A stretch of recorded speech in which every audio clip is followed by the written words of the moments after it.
You expect me to say the thing? I'm not gonna say it. Can't see shit out of this. These might as well be blind glasses. What's going on today, guys? Welcome back to another episode of WNN. I'm your host, Massive, and tonight we'll be talking about the news. In our first story, I'm sure a lot of you guys are expecting this one.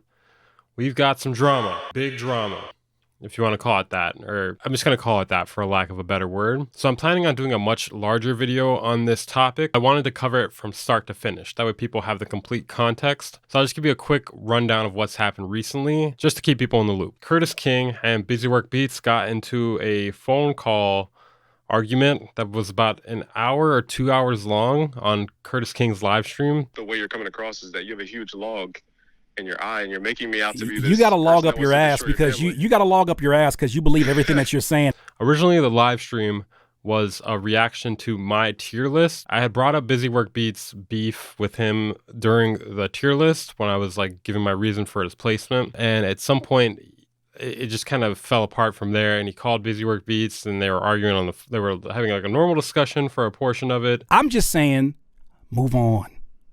Move on, bro. You know, arguing by the end of it. You dance around it. Personal life, because you did it twice. You talked about my ex. You talked about my current girl. I don't talk about your wife, your kid, your family stuff. So how about you keep my family out? No, fuck that. How about I keep continuing until you continue to leave my name out of your mouth? Okay, we're gonna have a seminar in San Diego, LA. Oh, so then what that mean? Carter, don't turn up. Carter, you're not built like that. Don't turn up. To my event. Hold on. I'm on mute. Hold on. Then after that, all is settled. At least for now. If you want to see the full context of what happened the other day, you can watch the live stream on Curtis King's channel or my reaction on my second channel. It's definitely too much for a single WNN video. I could save the rest of it for the full video I'm going to do breaking down the whole situation. And when I say that, I mean from start to finish. Alright, so I'm going to be trying to wear these glasses for this episode. These are terrible. These are for children. I guess they're trying to make children blind because I can't see a single thing out of this. Everything is blurry. Everything is warped. It's like I'm looking through fish eyes. You better take this twice a week. They're news. Producer has recreated Star Wars theme precisely using Logic Pro and sample libraries. As you can see, the image here looks scrumptious. Absolutely scrumptious. So I thought it'd be nice if we play a little game here today. Well, it's more of a Rorschach test. What do you guys spot in this image here? Let me know down in the comments. What are you guys seeing in this down here? And the velocities down here? I'm going to tell you guys what I saw. We got a butt over here or the McDonald's sign. I would accept either of those answers. Then next to it, we have a grass. We have like a bunch of grass over there. Then down here, there's like a nice little ghoul face. Then we have a mixing board down here. Then we have a creeper from Minecraft. And then we have a bird. As you can see, there's a nice little bird there. Let me know what other things you guys see in this down in the comments. I'm sure a lot of things could be seen here. You might see the face of God. You might see Andrew Tate. You might even see me in there. There's a how-to tutorial coming along with this, so woohoo, exciting. How long did this take? Don't really care. I feel like looking through these for an hour is going to destroy my vision. Well, I do it all for content. Even go blind. Where's the camera? In our next story, AudioKit drops SAGA synth inspired by classic game console. Looks pretty simple. It's called the SAGA synth. That way they can avoid getting sued. Very smart. And it's inspired by it, again, to avoid getting sued. Again, very smart. Features samples from 5 Yamaha YM2616 sound chips that were used in the original Mega Drive. The standalone app and iOS AUV3 plugin also comes with more than 300 presets. So is it not in VST? Because that's kind of a bummer and a missed opportunity here. Pretty cheap. All right, let's see what it sounds like.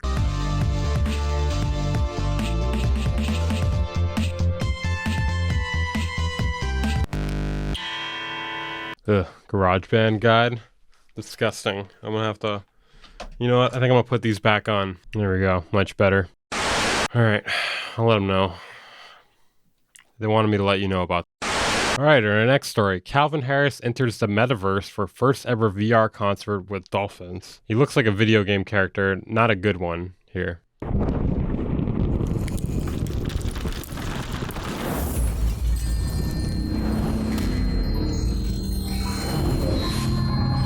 I wonder how much money they paid him to do this. Must be a lot, because his channel only has 3,000 subscribers and 30 likes on this video. Like Calvin Harris, we'll pay you 600,000 grand. Okay. I'll do it. I'll go anywhere there's a paycheck. If it's 600,000 grand, I'll do it.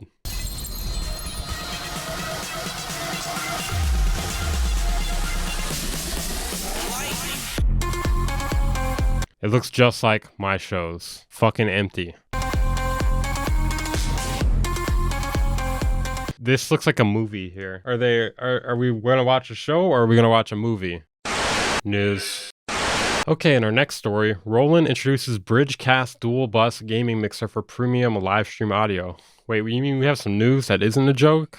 Oh, this must be, I don't know how this got in here. Looks kind of sleek, colorful, definitely appealing to gamers. The desktop hub is described by Roland as being packed with secret weapons. Okay, that's dangerous, guys. You can't let Russia get a hold of this. And offers premium audio playback with a simple setup. So it has XLR input, USB-C output, has headphone jack, which also features the ability to use a microphone connected to a headset rather than an independent one. Definitely for gamers. It lets you balance the mic level, team chats, gameplay sounds, and background music for you and your viewers. Features 4 dials for mic, aux, chat, and game. Actually could be useful for streamers. $2.99. Do I look like an egg? Okay, in our next story, BANDCAMP has added a tempo adjust browser extension. So it's basically you can adjust the tempo like a DJ style slider. So it can detect the BPM. Adjusting the tempo changes both pitch and speed.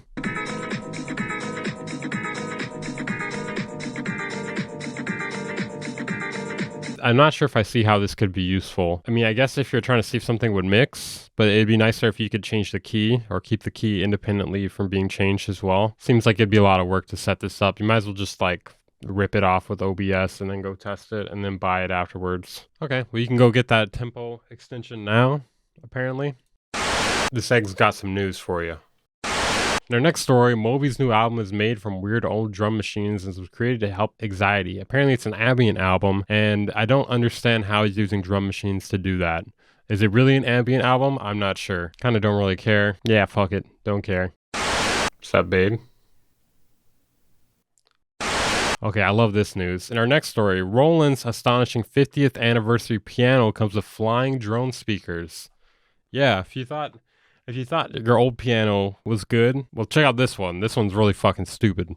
So how does it work? Do you have to like battery power the drones? Do you have to charge the drone speakers? This just seems like a huge inconvenience. Why don't you just use regular speakers? This is gonna fuck with the acoustics, wouldn't it? Are they gonna go to the same place every time? Is there a controller for the drones? Because if that was the case, I would be flying the drones around and crashing them into my friend's head while he's trying to play Mozart or whatever. And in which case, I would see this being very entertaining. Okay, these audio-enabled drones are designed to float around the piano and augment its built-in internal 360-degree 14-speaker system. They communicate with the instrument on a low-latency channel. Roland had to develop its own platform for this, as Bluetooth audio has too much latency, and players can control their positioning as they perform. That's cool that it's not Bluetooth, because Bluetooth is fucking laggy. You ever try to produce a beat with Bluetooth? It'll make you never do it again. On the downside, Roland concedes that the drone's propellers are currently somewhat noisy. Ah, yes. The one drone in the engine here.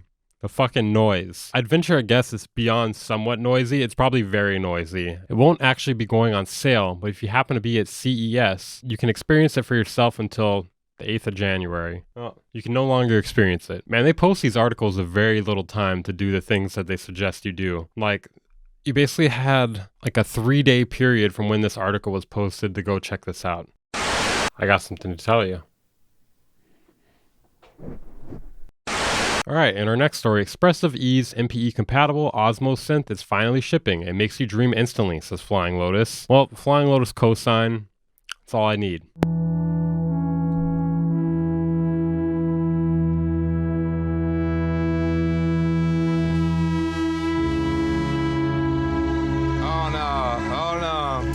No. That is so cool. I can already hear all the fucking crazy. Oh, it's so expressive. I mean, yeah, I get it. You guys ready for another one? Next preset. That's me when I hit the studio. Next preset. This one's okay, but I need the next one. It's an expressive polyphonic synth. It's coming out. It's finally shipping. Early adopters have started to receive their units, and pre-orders for the next batch are now being taken. It can also function as an MPE MIDI keyboard, so it's standalone. OSMOSE contains Hawken Audio's 24-voice Egan Matrix sound engine, which is developed for its Continuum fingerboard. This combined digital, additive, FM, and virtual analog and spectral synthesis with some physical modeling thrown in for good measure. This thing has to be expensive. Oh yeah, it is. Holy shit. It's pretty expensive, but this thing seems pretty awesome too. This is peak egg performance here. Oh no. Oh no. In our next story, Apple is rumored to be developing budget-friendly AirPods. So instead of, $500 or whatever they are, maybe they'll be $300. I know they're not that expensive, okay? It's a fucking joke. It's a fucking joke, okay? I know there's always some fucking idiot in the comments trying to correct me anytime I make a joke like that. Excuse me, actually. It is $150, okay, Mr. Weaver? Okay, so they're in the process of designing a cheaper version of AirPods. Apple has never been one to develop products of a lower price range in the past. Analysts suspect that this venture may be caused by the falling demand for AirPods that has occurred over the past year. They're like, sir, it's come to our attention that, quite a few people out there are broke as shit. Do I look super smart? Okay, thanks. That's all I needed to hear. It's safer to presume that numerous noteworthy features will be removed from the cheaper product. This will most likely include noise canceling, personalized spatial audio, and wireless charging. Right, nothing funny about that. They look like Andrew Tate more this way or this way. And in our last story, Plump DJs on eargasm. That's not very nice. This article's not very nice. Why would they say that? News. Okay, and that's it for the news, guys. Thank you for tuning in. I'm your host, Massive. Make sure to subscribe if you haven't. Make sure to check out my second channel if you haven't. We upload almost every single day there. It's high quality stuff. You won't want to miss it. Bye.